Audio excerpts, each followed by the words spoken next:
Assalamualaikum warahmatullahi wabarakatuh.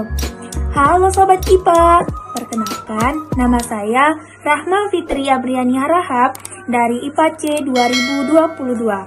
Kali ini kita akan membahas materi tentang ekologi. Oh iya teman-teman, adapun pokok pembahasan kita pada kali ini adalah itu mencakup pengertian ekologi, ruang lingkup ekologi, daya dukung dan daya lenting lingkungan, kerusakan lingkungan, serta pelestarian berwawasan ekologi. Nah, sekarang kita akan masuk kepada materi yang pertama, yaitu pengertian ekologi. Kata ekologi sendiri berasal dari dua kata dalam bahasa Yunani, yaitu oikos dan logos. Oikos artinya rumah ataupun tempat tinggal, sedangkan logos artinya ilmu ataupun pengetahuan. Jadi, ekologi itu artinya ilmu yang mempelajari organisme di tempat tinggalnya. Sedangkan, arti ekologi dalam Kamus Besar Bahasa Indonesia adalah ilmu tentang hubungan timbal balik antara makhluk hidup dengan lingkungannya. Kemudian, yang kedua adalah ruang lingkup ekologi. Jadi, ruang lingkup ekologi ini terdiri dari yang pertama adalah organisme, populasi, komunitas, ekosistem, bioma, dan biosfer. Nah, yang pertama, kita akan membahas tentang organisme. Apa sih organisme itu? Nah, dalam biologi, suatu makhluk hidup ataupun organisme adalah setiap intensitas individual yang mampu menjalankan fungsi-fungsi kehidupannya. Nah, contohnya itu adalah seperti seekor ikan, seekor gajah, seekor kucing, dan yang lain sebagainya. Nah, yang kedua adalah populasi. Jadi, populasi adalah sekumpulan individu dengan ciri-ciri yang sama dan hidup di tempat yang sama pula. Sekumpulan individu ini memiliki kemampuan bereproduksi antar sesama. Adapun contoh dari populasi ini adalah misalnya sekelompok tikus, sekelompok semut, sekelompok kucing, sekelompok gajah, dan yang lain sebagainya. Kemudian, yang ketiga adalah komunitas.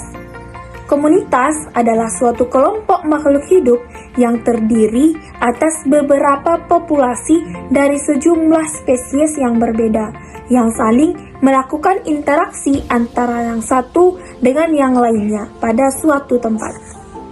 Adapun contoh dari komunitas ini adalah yang salah satunya adalah komunitas ikan, yang terdiri dari populasi ikan, populasi katak, populasi lumut, populasi eceng gondok, dan populasi teratai. Kemudian, materi kita yang selanjutnya adalah tentang ekosistem. Ekosistem ini adalah suatu sistem ekologi yang terbentuk oleh hubungan timbal balik yang tak terpisahkan antara makhluk hidup dengan lingkungannya. Ekosistem bisa dikatakan juga suatu tatanan kesatuan secara utuh dan menyeluruh antara segenap unsur lingkungan hidup yang saling memengaruhi. Ekosistem dibagi menjadi dua, yakni ekosistem alami dan buatan. Pengertian ekosistem alami yaitu ekosistem yang terbentuk akibat pengaruh alam sekitar, bukan akibat dari campur tangan manusia, seperti sungai, laut, serta gunung. Sedangkan pengertian ekosistem buatan yakni ekosistem yang dibentuk dengan campur tangan manusia. Contohnya seperti sawah, kolam ikan, akuarium, hingga waduk. Nah, teman-teman, dalam ekosistem terdapat sejumlah komponen yang membentuk suatu ekosistem. Komponen pembentuk ekosistem dapat berupa komponen tak hidup atau yang biasa kita kenal dengan sebutan abiotik, serta komponen hidup ataupun abiotik. Dan ruang lingkup ekologi selanjutnya adalah bioma. Jadi, bioma adalah wilayah yang memiliki sifat geografis atau iklim yang sama yang meliputi komunitas tumbuhan, hewan, organisme tanah, bakteri, dan juga virus. Jadi, suatu bioma ditandai oleh adanya komunitas tumbuhan dan hewan yang khas. Di bumi, bioma dapat dikelompokkan menjadi 7 jenis bioma utama, yaitu hutan hujan tropis, sabana, padang rumput, gurun, hutan gugur, tundra, dan taiga. Nah, vegetasi yang terjadi di tiap lingkungan memiliki keunikannya masing-masing. Seperti keunikan vegetasi tumbuhan merupakan bentuk adaptasi tumbuhan terhadap lingkungan pertumbuhan yang unik. Nah, ruang lingkup yang terakhir adalah biosfer. Dalam pengertian yang luas, menurut geofisiologi, biosfer adalah sistem ekologis global yang menyatukan seluruh makhluk hidup dan hubungan antar mereka, termasuk interaksinya dengan unsur litosfer ataupun batuan, hidrosfer atau air, dan atmosfer ataupun udara di bumi. Nah, komponen biosfer itu meliputi komponen biotik dan abiotik. Apa saja sih pembedanya? Jadi, komponen biotik itu meliputi darat, air, dan udara. Sedangkan komponen abiotik itu meliputi protoplasma, sel, jaringan, organ, sistem organ, makhluk hidup, populasi, komunitas, ekosistem, habitat, dan topografi. Pada pokok pembahasan yang ketiga, yaitu daya dukung dan daya lenting lingkungan. Yang pertama, kita akan membahas tentang daya dukung lingkungan hidup. Nah, daya dukung lingkungan hidup ini adalah kemampuan lingkungan hidup untuk mendukung perkehidupan manusia dan makhluk hidup lain. Daya dukung lingkungan hidup ini terbagi menjadi 2 komponen, yaitu kapasitas penyediaan atau supportive capacity dan kapasitas tampung limbah atau assimilative capacity. Nah, teman-teman, penentuan daya dukung lingkungan hidup dalam pedoman ini dilakukan berdasarkan 3 pendekatan, yaitu yang pertama, kemampuan lahan untuk alokasi pemanfaatan ruang. Yang kedua adalah perbandingan antara ketersediaan dan kebutuhan lahan. Dan yang ketiga adalah perbandingan antara ketersediaan dan kebutuhan air. Kemudian kita akan membahas yang kedua, yaitu daya lenting lingkungan. Jadi, daya lenting lingkungan ini adalah kemampuan lingkungan untuk pulih kembali ke keadaan semula. Daya lenting lingkungan ini memiliki komponen, yaitu yang pertama, resistensi, yang kita kenal juga dengan kemampuan untuk menyerap ataupun menahan dampak tekanan. Dan yang kedua adalah recovery ataupun kemampuan untuk pulih. Teman-teman, kita akan masuk kepada pokok pembahasan yang keempat, yaitu tentang kerusakan lingkungan. Jadi, ada 2 faktor yang menyebabkan kerusakan lingkungan ini terjadi, yaitu yang pertama adalah kerusakan lingkungan sebab faktor alam, dan yang kedua, kerusakan lingkungan sebab faktor manusia. Oke, yang pertama adalah kerusakan lingkungan sebab faktor alam.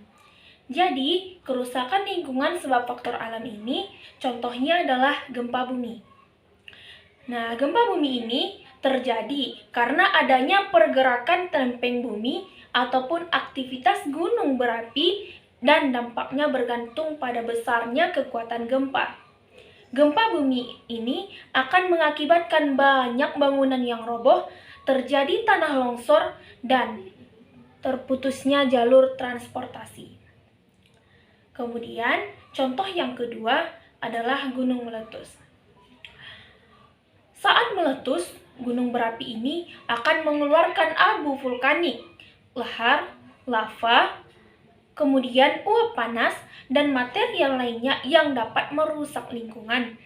Letusan gunung berapi akan mengakibatkan gangguan pernafasan, gas beracun, kerusakan lingkungan, bahkan dapat mematikan lingkungan sekitar.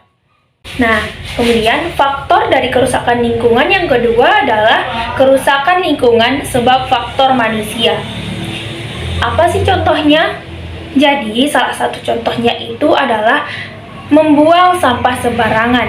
Nah, hal ini akan mengakibatkan banjir jika musim penghujan tiba. Nah, contoh lainnya adalah limbah industri. Limbah ini jika tidak dikelola dengan tepat, limbah-limbah tersebut akan mencemari lingkungan sekitar. Kemudian, ada juga penebangan hutan secara liar. Nah, hutan yang gundul tidak akan dapat meresap dan menahan aliran air hujan, sehingga dengan penebangan hutan secara liar ini akan memicu terjadinya banjir dan akhir-akhirnya akan longsor. Masuk kepada materi yang terakhir ataupun pokok pembahasan kita yang terakhir, yaitu tentang pelestarian berwawasan ekologi. Nah, apa aja sih yang harus kita lakukan?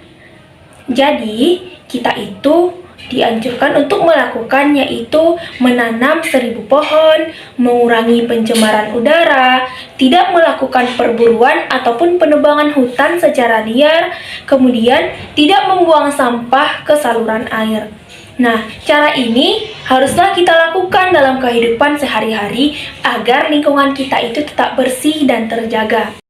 Dari penjelasan yang tadi, dapat kita ambil kesimpulan bahwa ekologi adalah hubungan timbal balik antara makhluk hidup dengan lingkungan sekitarnya, baik secara biotik maupun abiotik, yang meliputi mulai dari organisme, populasi, komunitas, terus ke ekosistem.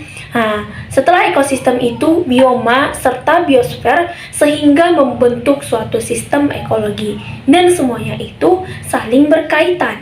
Dan diharapkan juga kepada teman-teman semua agar bisa memahami dan mengaplikasikannya dalam kehidupan sehari-hari. Saya juga mengucapkan terima kasih kepada teman-teman semua yang telah menyimak, menonton video pembelajaran yang tadi. Dan semoga kita bisa bertemu di lain kesempatan. Wabillahi taufiq wal hidayah. Wassalamualaikum warahmatullahi wabarakatuh.